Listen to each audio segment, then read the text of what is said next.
It was a splendid morning on the island of Sodor. James was feeling very pleased with himself. His red paint gleamed in the sunshine as he sped along the line. He reached the junction just as Percy puffed in with some freight cars. James was surprised to see him. What are you doing here, Percy? You should be at the station by now. I know, sighed Percy. These cars have been troublesome all morning. That's no excuse, Percy. Nothing should stop us. Sir Topham Hatt relies on us to be on time. Now, if you'll excuse me, I'll be on my way. And James puffed importantly away. Bossy buffers, muttered Percy.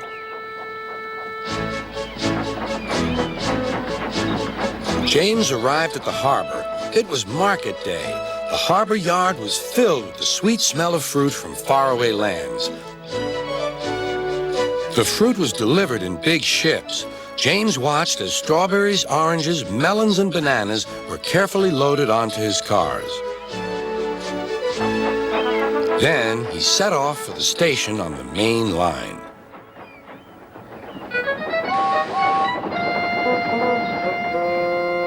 On the way, he met Thomas.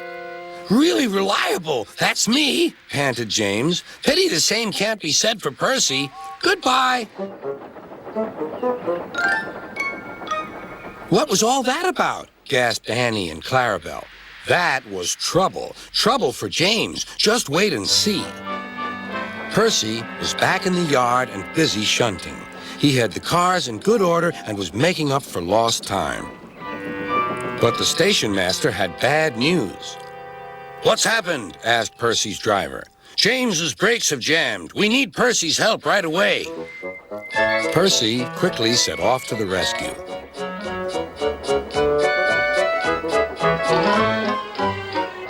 James was stuck on the line and looking glum. Percy couldn't help laughing. Got yourself in a bit of a jam, eh, James? A sticky situation? Be quiet. It's not funny having jammed brakes.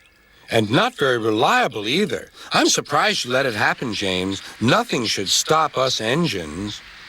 That's enough, Percy, said the driver. Can you push these cars? Of course I can. There's no time to lose. James has done too much of that already. James angrily hissed steam as Percy was coupled to the cars. Off we go, said Percy. I'll have to go fast to get there in time. Those big engines are so unreliable. Be careful, Percy, called his driver, but Percy was in a hurry.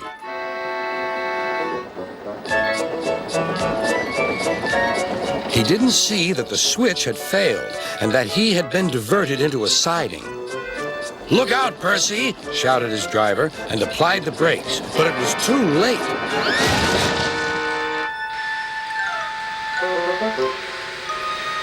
The driver and fireman had jumped clear, but squashed fruit squirted all over Percy.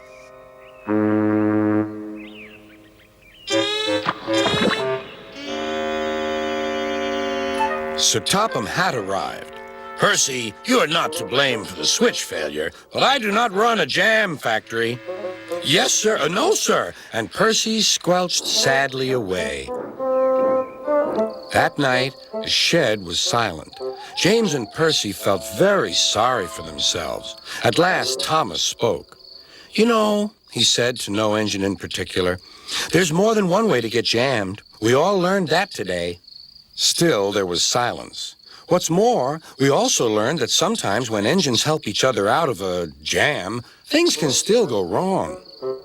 So, said a voice, so that means we learned a lot today, and therefore... Then came a chorus. We're really useful engines after all.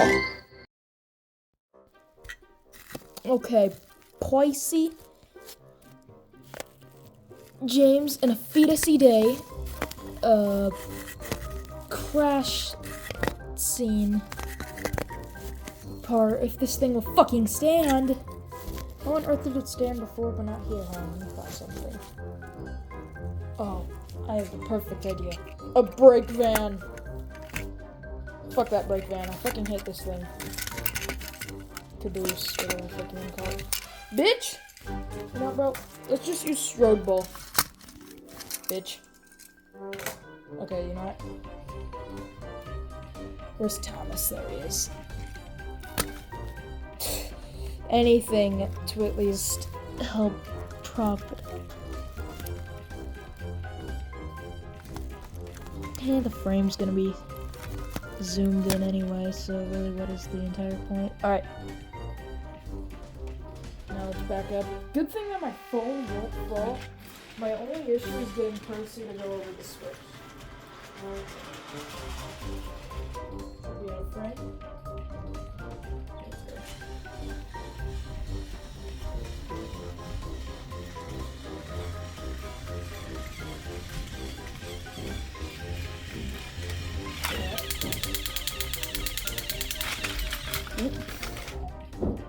We almost died. Giggity gig.